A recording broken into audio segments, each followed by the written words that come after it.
इस वर्ष आइए हम सब लोग चलते हैं नदी किनारे, पोखर किनारे, तालाब के किनारे और छठी मैया का आह्वान करें। मारब उरे सुगोबाद धनुष से सूगा गिरे मुरझाए। इस तरह के गीत गाते हुए जब भारत की महिलाएं, भारत की बालाएं, भारत की वधुएं जब अर्घ की टोकरी लेकर नदी किनारे, तालाब किनारे चलती है तो लगता है कि भारत की संस्कृति बोल रही है, भारत की संस्कृति का गायन हो रहा है। यह संस्कार हजार वर्षों से चल रहा। सुना है मैंने, पहली बार द्रौपदी ने किया था, लेकिन यह तो कहावत है। लेकिन सूर्य की आराधना करना यह पहला पर्व है भारत का। हम जहाँ एक और सूर्य का आह्वान करते हैं सूर्य षष्ठी के नाम से, वहीं चौकचंदा में चंद्रमा की भी पूजा करते हैं। हम तो नाग की भी पूजा करते हैं नाग पंचमी में। हम लक्ष्मी की पूजा करते हैं लक्ष्मी पूजा में, सरस्वती की पूजा करते हैं सरस्वती पूजा में।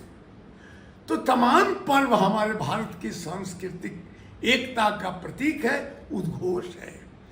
इस अवसर पर मैं सभी मित्रों से निवेदन करूंगा कि इस छठ व्रत की पवित्रता को बनाकर अपने परिवार में भगवान सूर्य को उतारें, क्योंकि कहते हैं अग्निर्जथै को भुवनम प्रविष्टम रूपम रूपम प्रतिरूपम बभूवा। यह सूर्य की अग्नि के प्रकाश से हमारा जीवन तेजोमय हो जाए, हम प्रकाशवान हो जाए, हम यशस्वी बने, हमारा शरीर स्वस्थ हो जाए। माताएं गीत गाती है, किनारे घाट पर जाकर एक वहाँ मिट्टी का रखा जाता है प्रतीक, उसको कहते हैं श्री सप्ता, माने श्री सत्य है, वही सत्य है।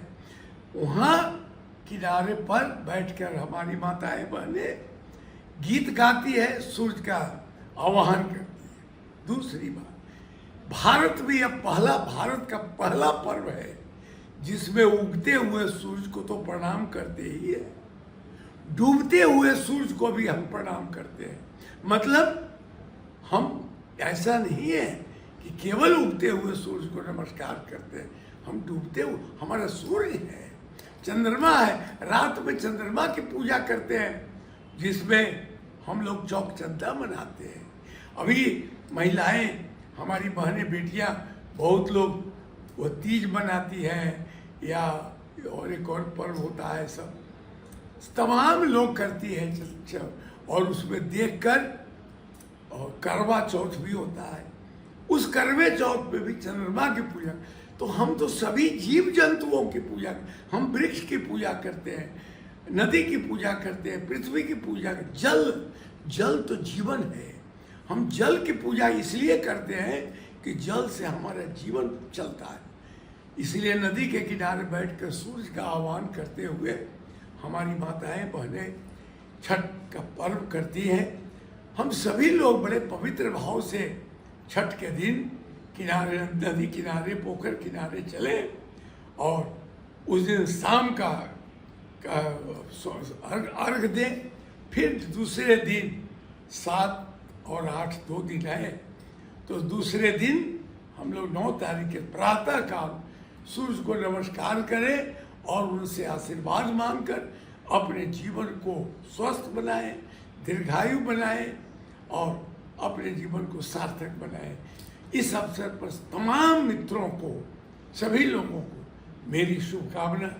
परमात्मा सूर्य भगवान आपको स्वस्थ रखे, दीर्घायु बनावे, ऐसी मेरी मंगल कामना है।